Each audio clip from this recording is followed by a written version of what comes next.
जय श्री राम जी भक्तों, आज आप सुनेंगे श्री रामचरितमानस जी के अयोध्या कांड का 285 नंबर का दोहा। जैसा कि हर दिन 3 दोहा सुनते हैं और इसके अंदर जितनी चौपाइयाँ आती हैं सारी चौपाइयों को अर्थ के साथ सुनाऊंगी। तो शुरू करते हैं, आप ध्यान से सुनिए।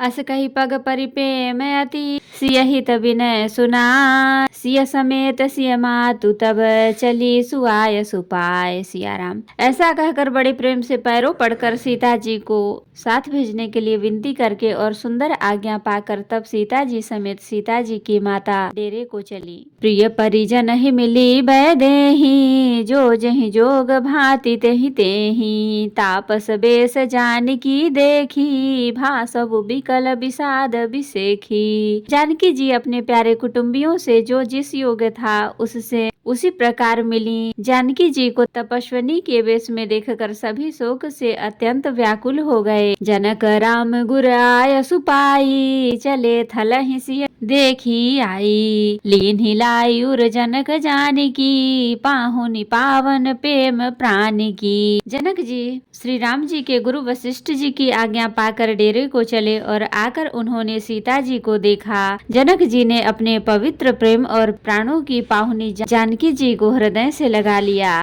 उर उमगेउ अम्बुधि अनुरागु, भयो भूप मनु मनहु पयागु, सिय स्नेह बटु बाढ़र जोहा, तापर राम प्रेम शिशु सोहा। उनके हृदय में वात्सल्य प्रेम का समुद्र उमड़ पड़ा। राजा का मन मानो प्रयाग हो गया।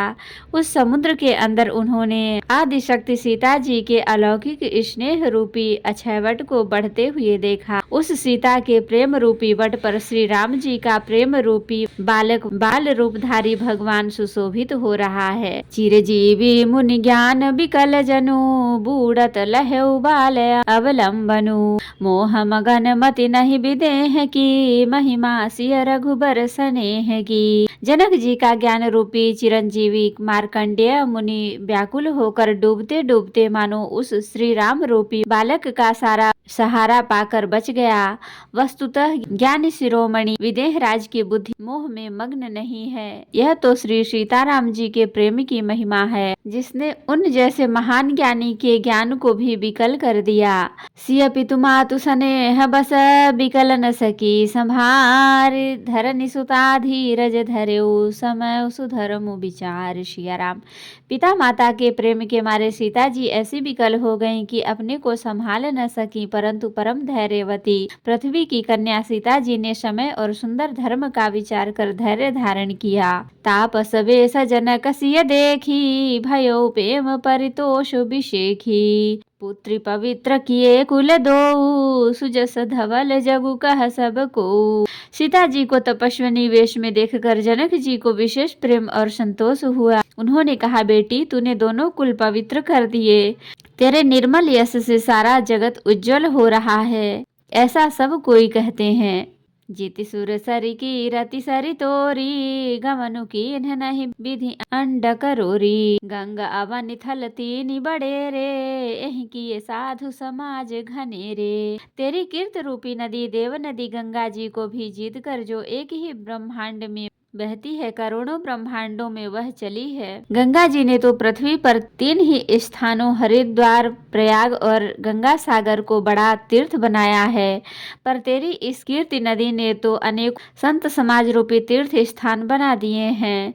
पितु कह सत्य स्नेह सुबानी, सिय सकुच महु मनहु समानी, पुनि पितु मात लीन उरलाई, सिख आसिख हित दीन ही सुहाई। पिता जनक जी ने तो स्नेह से सच्ची सुंदर वाणी कही, परंतु अपनी बड़ाई सुनकर सीता जी मानो संकोच में समा गईं। पिता माता ने उन्हें फिर हृदय से लगा लिया और हित भरी सुंदर सीख और आशीष दी। कहती न सिय सकुचि मन माही, यहाँ बसब रजनी भल नाही, लखी रुख रानी जनाय उराऊ, हृदय सराहत सील सुभाऊ। सीता जी कुछ कहती नहीं है, परंतु मन में सकुचा रही हैं कि रात में सासुओं की सेवा छोड़कर यहाँ रहना अच्छा नहीं है। रानी सुनैना जी ने जानकी जी का रुख देखकर उनके मन की बात समझकर राजा जनक जी को जना दिया।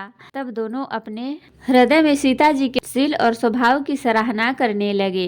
बार बार मिली भेंट सिया विदा कीन्ह सन्मान, कही समय सिर भरत गति रानी सुबानी शयान। सिया राम। राजा रानी ने बार बार मिलकर और हृदय से लगाकर तथा सम्मान करके सीता जी को विदा किया।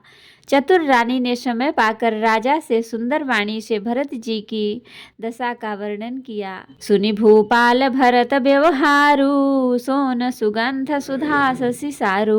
मुदे सजल नयन पुलकेतन, सुजसु सराहन लगे मुदित मन। सोने में सुगंध और समुद्र में निकली हुई सुधा में चंद्रमा के सारा अमृत के समान भरत जी का व्यवहार सुनकर राजा ने प्रेम विह्वल होकर अपने प्रेम आंसुओं के जल से भरे नेत्रों को मूंद लिया। वे भरत जी के प्रेम में मानो ध्यानस्थ हो गए।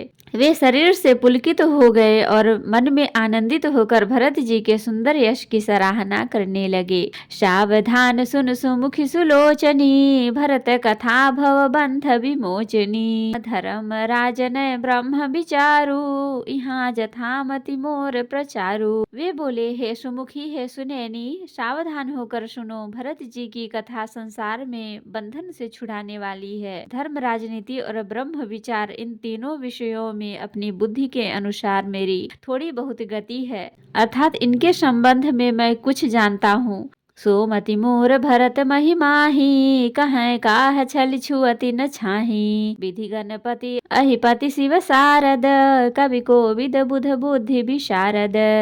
वह धर्म, राजनीति और ब्रह्म ज्ञान में प्रवेश रखने वाली मेरी बुद्धि भरत की महिमा का वर्णन तो क्या करे, छल करके भी उसकी छाया तक को नहीं छू पाती। ब्रह्मा जी, गणेश जी, शेष जी, महादेव जी, सरस्वती जी, कवि, ज्ञानी, पंडित और बुद्धिमान भरत चरित की रति कर तूती, धर्मशील गुण विमल विभूति।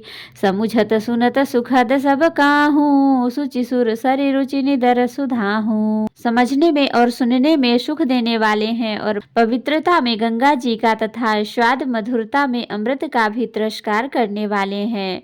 निरवधि गुण निरुपम पुरुषु, भरत भरत समजान। कही सुमेरु की शेर सम, कवि कुल मति सकुचान। सिया राम। भरत जी असीम गुण संपन्न और उपमा रहित पुरुष हैं। भरत जी के समान बस भरत जी ही हैं, ऐसा जानो। सुमेरु पर्वत को क्या शेर के बराबर कह सकते हैं, इसलिए उन्हें किसी पुरुष के साथ उपमा देने में कवि समाज की बुद्धि भी सकुचा गई।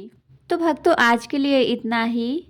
कथा विसर्जन होत है, विदा हो हनुमान। राम लखन सीता सहित सदा करहु कल्याण। कहूँ दंडवत प्रभु सन, तुमहि कहूँ कर जोर। बार बार रघुनाथ कहीं सुरत करायो मोर। नाथ एक बर माग्यऊ, सोई कृपा कर देहु। जन्म जन्म प्रभु पद कमल, कबहु घटै जनि नेहु। सियावर रामचंद्र की जय, बोलो बजरंग बली की जय, बोलो सब देवी देवों की जय। तो भक्तों, अगर वीडियो पसंद आई हो तो लाइक करें, शेयर करें, कमेंट करें और सब्सक्राइब भी कर लें, ताकि मेरी हर वीडियो आपको आसानी से मिल सके। भक्तों, लाइक और कमेंट से आपका कुछ भी नहीं लगता, लेकिन हमें बहुत प्रेरणा और खुशी मिलती है, तो जरूर करें।